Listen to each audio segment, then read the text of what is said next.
Well, we are back with you once again. Not quite live today. I'm recording this one in advance. Had to give my 2 cents about the Supergirl trailer, the highly anticipated Supergirl trailer for the follow-up film to James Gunn's Superman, which came out earlier this year. And I really honestly wanted to do a more ambitious video, which would take probably me scripting it and probably would afford a lot more images than I'm allowed to upload on StreamYard, at least in the free version. So I'm going to try to hold off a little bit on the whole historical context of Supergirl because I really would like to take you back to the beginning to show how far this character has fallen. Now, some people might not think she's fallen. Maybe they think that she's been improved in the original concept, and I can see that in some aspects. But to me, they've devolved the character from the beginning. And maybe I'll talk a little bit about that as we go through the trailer. I'm not going to show the trailer itself as usual because I don't know to what extent I'll end up getting copyright struck or whatever. So usually you're pretty safe if you can just take a couple images from the trailer. That's what we're going to do. And I'm going to tell you the good. I'm going to tell you the bad. I'm going to tell you what I like. I'm going to tell you what I don't like. If anybody knows me, knows I don't put any pretense up of immediately seeing the Supergirl trailer and saying, woke, girl boss, this and that. I'm going to give it a fair appraisal. And I honestly haven't seen too many people appraising it yet. So I'm coming to this pretty fresh. I don't know if anybody's picked up on some of the things that I picked up on with this trailer, but we'll try to go through a couple of frames of it and I'll tell you what I think. You probably, if you know me, kind of have an idea of where I'm coming from with this. To start off, we have, I'm going to try to do this in some semblance of order. I don't know if I'm going to get quite to it in order, but the beginning of the trailer, we kind of pick up with Kara as we left off with her and Superman, where she's kind of hungover, apparently sleeping in some trailer or something. I don't know. And Crypto is with her, and Crypto pees on the newspaper, which I know that already struck a chord with a lot of a lot of angry people. And I don't know. It honestly didn't strike me as that serious of a thing, but people are trying to take that as this is what James Gunn thinks of Superman. See, he's got Crypto peeing on the paper. Basically, if you have a dog, if you've ever had a dog and you try to paper train them, the dog is not really that interested in what's on the paper. They're just trying to go on the paper. And I think the principle is the same here. I mean, our dog, we used to put down sheets with Hillary Rodham Clinton on, sort of as a joke for the dog to pee on the picture.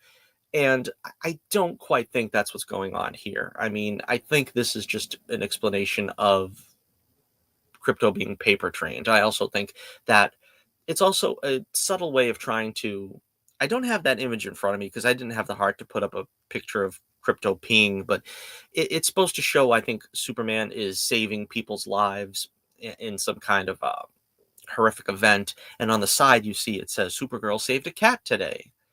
And I think that's really what's supposed to be communicated there. I think they're trying to show that Supergirl doesn't feel like her job is that meaningful, that she's doing the low level stuff that anybody else can do while Superman's out saving the world. That's kind of what I got from that scene, while everybody else got James Gunn hates Superman. Oh, yeah, James Gunn hates Superman so much he just made like the most accurate Superman movie in the last 30 years. So, and again, I don't come down heavily on the side of James Gunn. I am not a huge fan of James Gunn. He's about 50-50 with the superhero projects that I've seen.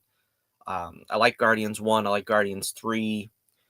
Didn't really like the others. So I mean, I'm kind of 50-50. And then I like Superman. So, and of course, a lot of people on Twitter are quick to point out James Gunn didn't direct this film. That's not his name as the writer. And yeah, I think we all understand that. The point is, though, is that this has to conform with his view. This is the way he looks at superheroes, and it's going to conform to that. So when we start calling this James Gunn Supergirl, I don't want to hear people nitpicking in the comments. Oh, this is not his. He's not writing it. He's not directing it. Yeah, but he is the overseer of the entire DC brand now, and it's going to look like the way he wants it to look like. It's going to sound the way he wants it to sound. So let's not get cute and try to get carried away with, well, it's not his. Of course, obviously, we've also got other people, the Snyder Bros, who are, just going to pick this apart relentlessly for ticky-tack reasons that really don't hold up. Yeah, we're not playing that game here either because Snyder's stuff was crap. Let's be honest. Let's just admit it right off the top. Pretty much anything that they could have brought to the new DCU would have been an improvement over what Snyder gave us. So that's where I'm coming from. We have Kara going to an intergalactic bar. And again, I'm not going to probably shock anyone by saying this really does feel like a Guardians of the Galaxy film. I mean, this really looks like they picked up and just put Kara where Star-Lord used to be. She's got like the frumpy flak jacket and she's going to a bar and drowning her sorrows because she doesn't have the life that she wants. It really does feel like Guardians, and I'm not going to pretend otherwise. It does not feel that original. Now, a lot of people are saying that this is based on I don't know if it's a series or just a trade. I did not read it. I did not read very many comics that are from the last 20 years because they're pretty much all bad. I don't know if that's still the case. Perhaps it's looking up. But I think it's called Woman of Tomorrow. I could be mistaken. And so this is supposedly heavily based on that book. So this is not just a case of, supposedly, this is not a case of doing the Dark Phoenix and trying to cram it into, a 2-hour movie. This is basically, I guess, the framework for what would fit in a 2-hour film. So they shouldn't have to, butcher that story if they're going to fit it into a film running time. Something else that this reminded me of that I don't think I've heard anybody say, but this one really reminds me of Birds of Prey. I mean, you've got the protagonist in a bar getting drunk, and then you have, an Asian kid that is going to need her help and protection. I mean, maybe that's very superficial, but I felt like I was watching the Harley Quinn Birds of Prey movie for a second there. It just evoked a lot of that imagery. And that film wasn't very good either. So again, I don't really know if you're pulling from these kind of things. I mean, the first Guardians, I enjoyed it, but it doesn't fit in well with a Supergirl character. We'll get to that in a second. I don't want to go into that. That rant portion we'll save for later. All right, we got our first look at Lobo. Am I surprised this is the only look we got at Lobo? No, I don't think they're gonna, they're gonna wait for him. This is like a teaser, actually, so they're gonna wait for his full reveal, probably for the second trailer. We've got a ways to go yet. This is only December, and the hype train doesn't really start until at least January, maybe February, because this film comes out, I think, in June. I think it's June. And, it's a dark image. I mean, I've seen some people try to clear it up, make it look a little brighter, but basically looks like Gene Simmons circa 1976, pre-show, pre-stage show. I don't know. I mean, you can't get a lot from this image, but, Jason Momoa was born to play this role. Again, going back to Snyder and his propensity for finding the wrong actors for the roles in most cases. Not Henry Cavill, but in this case, this was the role he was born to play. So I'm pretty sure that this is going to be a great role for him, and he's going to knock it out of the park. There's no way he can't, accurately assume the mantle of Lobo. And everybody's looking forward to that. I'm looking forward to it as well. That's probably going to be the highlight of the film, at least for me, but probably for many others. This is the villain of the piece, Cream of the Yellow Hills or something like that. Again, I'm not familiar with the book, so I'm not really sure. From what I remember seeing of the images, this is a complete reworking of what that character looks like. This looks like a Sith Lord or something. That character in the comic was basically a guy with a red beard. So they did decide to give him a an image makeover, and he's creepy and unsettling looking. So there's that. Um, and then there's some cutesy dialogue and a nice action scene. It looks like a couple of nice action scenes. Again, very Guardian slash Birds of Prey feeling. I don't know. I don't know what to think. I'll go over to the good things now. These are the things that I liked. These are the things I like to see. We got a glimpse of Krypton. Uh, Apparently, this is Argo City, and it looks like there's some kind of a funeral. If not a funeral, because I don't know what kind of coffin looks like that, unless they got two coffins side by side for very thin people. But I like seeing the glimpses of Kara on Krypton. I guess we're going to get at least one flashback, and again, it looks very much like classic Krypton. It doesn't look like the weird Snyder stuff that he did in Man of Steel. This looks like an actual cultured civilization. It doesn't look like 300 or whatever he was trying to do there with that film. And moreover, I was excited to see this. Now, this is Argo City being saved off of the ruins of Krypton. And that's not something I think that is ever usually in play. I mean, they don't always go to Argo City. Sometimes they go to she escapes Krypton. Sometimes Argo survives. Sometimes it doesn't. I'm glad to see they're going with the classic version that Argo City survives, and that there is a large population still alive of Kryptonians. Part of the problem that I find is when it goes back to John Byrne when he did his thing, and he wanted Superman to be the only surviving member of the Kryptonian race, and so that's why we don't have Argo and we don't have Kandor. I don't like that. I mean, I think the Silver Age afforded us a lot of interesting possibilities, and I don't think you have to necessarily have only Superman be the only Kryptonian. I mean, if you held to that, you wouldn't have General Zod and a lot of the exciting stuff that we have in the lore with him. And of course, a lot of people poo-poo the Silver Age stuff. The Silver Age stuff was really good, but it can get excessive depending on how you treat it. I think they're probably going to treat it well in this, DCU. I don't think it's going to get too crazy, but that remains to be seen. But I'm glad about that. One of the things about Argo that is interesting is that potentially her parents are still alive. Now, they did some retcons. I don't really mind this retcon, which is Supergirl was actually older than Kal-El, because Kal-El, was sent from Krypton when he was a baby, but when Kara left, she ended up going through some kind of time vortex or whatever, which didn't age her as she was traveling. And so she still lands on Earth being like 13 years old, while Kal-El had already landed on Earth, grew up, and so she's actually younger than him now. I don't really mind that retcon because it does kind of give her a little something of her own instead of just being the Superman knockoff that a lot of people try to portray her as. And I don't think she is just a Superman knockoff, Superman in a skirt. But things like that go a long way, I think, in trying to, give some evidence for that claim, because, the whole thing about Supergirl, and again, here I'll launch into my mini rant, but the whole thing about Supergirl was that she is like the kid sister superhero.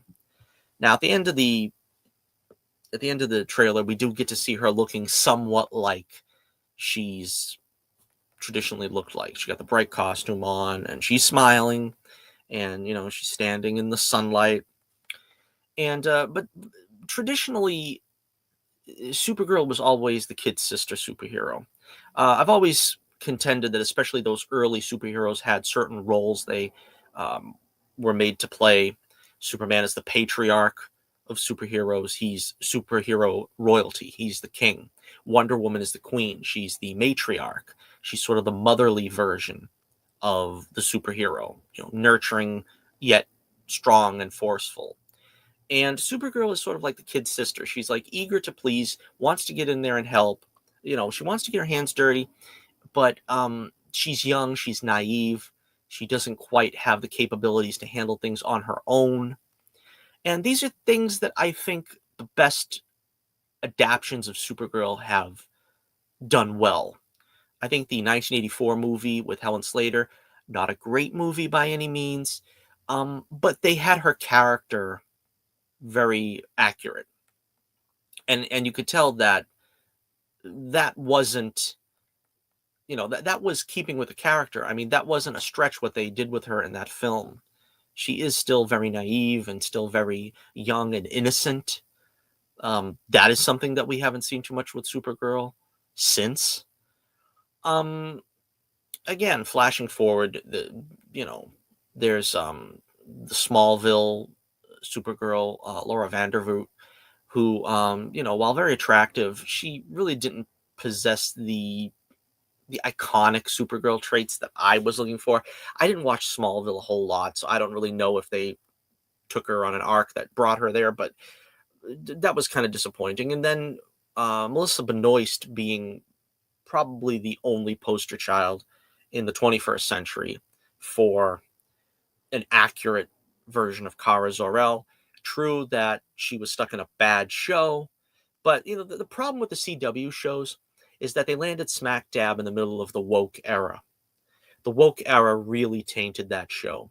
It had promise in the first season. There were some underpinnings of it being feminist in its leanings, with Cat Grant sort of espousing feminist platitudes every episode. But it really didn't go off the rails until it went on the CW, where it became LGBTQ plus incorporated.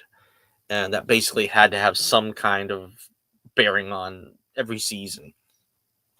I thought it got a little bit better near the end, but still, there was a lot of seasons in the middle that were just really horrendous. The Snyder Supergirl, Sasha Calle, I don't really know that she was even playing Kara Zor-El. Was she? I don't know. I haven't seen the movie in a while since I first got it. I don't remember, but she did not look or act really like Supergirl. And her being sort of and I liked what she did in the role, but it was indicative of the situation she was in, because it was a parallel timeline. And I feel like that kind of parallel timeline is why that works so well, because Supergirl wouldn't act like that. She wouldn't be like that. She wouldn't look like that. But now we come to this version of Supergirl where we kind of have erased all pretense of her being the goody two shoes. She's not the goody goody. She comes to Earth. She has no purpose. She gets drunk. She, you know, doesn't really care about the superhero business, I guess. I mean, she's very jaded. And I don't know why really that we have to do that to Supergirl. Why do we got to bring her down to that level? And it's just not my Supergirl. This is not the traditional Supergirl in any sense. Now, does this mean this is going to be a bad movie? I don't know. I mean, I think that they could give her a character arc, which I'm pretty sure they're going to, because this is the way they end the trailer, showing that she's got the costume on and fighting and this and that. I mean, she's not going to give up, but I don't really know that that's a path that she has to take. This is sort of almost to me like people saying, well, Superman had to break General Zod's neck to know how bad it was to kill. Now he knows how bad it feels to kill, and he's not going to kill anymore. Yeah, no, that's not the way it works. I mean, you don't kill because you have a morality about you that says, I'm not going to kill. And it's the same thing with Supergirl. I mean, she's never going to get to that place of despair where she's going to go to other planets to find a way to get drunk because she can't get drunk on Earth. And I don't know. I just don't see this as Supergirl. This is not my Supergirl. And I feel like it's a cosmic joke where the only way we could finally get a traditional saves a cat from a tree Superman is by getting the reverse with Supergirl. So we have to get a Star-Lord-esque Supergirl in honor to in order to have that Superman. I just feel like I'm sad for that. But again, Millie Alcock, I think is her name. She's probably suited to this version of the character. She's not what I would have picked. Like I said, Melissa Benoist really embodied that character as an eager, um, you know, a sort of, I don't want to overuse the term goody two shoes, but that's kind of what she is, Supergirl. She's a sort of an earnest, altruistic, and probably not quite prepared superhero. And that's not what this superhero, that's not what this Supergirl is. And I don't think, well, I do think that this actress is probably going to portray her in that manner well. Let's put it that way. So again, that's the best I could come up with for this one. I feel like this is not going to be my Supergirl, but if they can do something with it that gives her some kind of an arc, makes me care. We'll talk about the line that everyone's talking about, which is a good line, where she says, Superman sees the good in everyone. I see the truth. And again, that's a jaded character for you. And I don't know quite that Supergirl would say that. I mean, I kind of feel like that's more of like a Lois Lane line. And I think she did say something like that in the James Gunn film, didn't she? I mean, I haven't seen it since then either, but since the last time I saw it in theaters. But it kind of feels more like a Lois Lane line because she is the more jaded, worldly. She kind of has her finger on the pulse of humanity, where Superman sort of sees these things idealized. And so when people say, oh, I don't like Superman being that much of a goody-goody, he doesn't need to be the complete Boy Scout. Everybody stands up, usually that are, traditionalists and purists of Superman, and say, no, that's the character. That's who he is. And we finally got back to that, full time, I think, with James Gunn's Superman. But I feel like not enough people feel that way about Supergirl, because Supergirl is that character as well. But people will act like, well, she can't be a goody-goody because Superman's a goody-goody, so we don't want her to be, we want her to have her own agency. We don't want her to be Superman in a skirt. So with that, you're taking away her core essence, her core nature. And I don't feel that that's right. You shouldn't be taking away what that character originally was in the beginning. You don't change a character. You can change the situations. I mean, I don't really have a problem with them giving her an arc of, being depressed or whatever, but I don't like the bratty Supergirl. That's something that, like I said, that's come into vogue since, I don't know, maybe since the animated series. The animated series, they didn't even make her related to Clark, really. And then, like I said, with Smallville, and it just seemed like they've progressed, making her more and more aloof from humanity. And again, I don't feel that that's true to the character.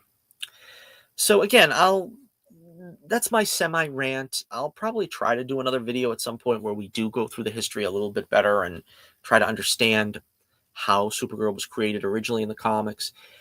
If I don't ever get to it, this will have to suffice, but really go back to the original comics, see how she was portrayed in the Silver Age, see how she was portrayed even going so far as the Bronze Age. They did keep most of that. We didn't even mention how she was killed off because they really didn't know what to do with her. They didn't. They wanted so badly for her to be sort of like a female superhero icon, but she never really had her own rogues gallery that was of really any worth.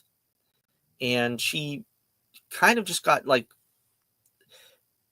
think maybe her best work was probably in Legion of Superheroes, although that was a book that I didn't read either.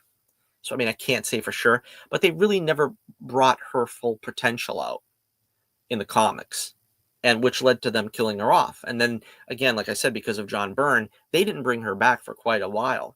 And they had Supergirls, at least one that I remember as a kid reading, and it drove me batty that it wasn't the real Supergirl, but she was some kind of a fallen angel or something. I don't even remember the stuff that I had to go through with that now, but But it feels like they don't really know what to do with Supergirl because they don't want her to be a goody goody.